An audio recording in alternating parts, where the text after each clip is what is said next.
विद्यार्थ्यांनो, आता आपल्याला स्थानिक किंमत, दर्शनी किंमत आणि विस्तारित मांडणी बघायची आहे। तर सर्वात अगोदर आपण स्थानिक किंमतीचं उदाहरण बघूया।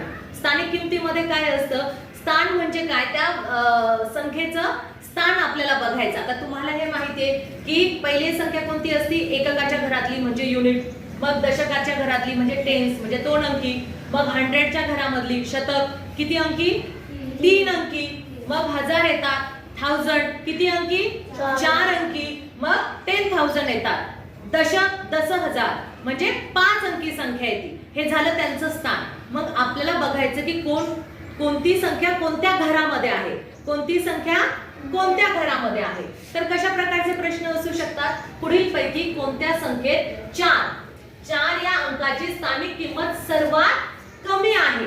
आपल्याला स्थानिक किंमत सर्वात कमी घ्यायची। आता इथे 4 आहे, स्थानिक किंमत किती मग घ्यायची? 4 समोर किती संख्या आहेत? 1 2 3 4, किती झिरो देणार? 4। ह्याची किंमत एवढी आहे। मग नंतर ही 4 किती संख्या आहे? 3, मग 3 झिरो दिले, ही झाली 4000। मग इथे 2 वेळा 4 आहे, एक आहे 40000 आणि एक आहे 400। आता इथे आहे 4, किती संख्या आहेत पुढे? काहीच नाही, म्हणजे झिरो देणार का आपण? मग आता तुम्हाला कोणती संख्या लहान वाटते रे? 4 ही संख्या या ठिकाणी 4 नंबरचा पर्याय सर्वात कमी आहे। म्हणून आपण काय करणार?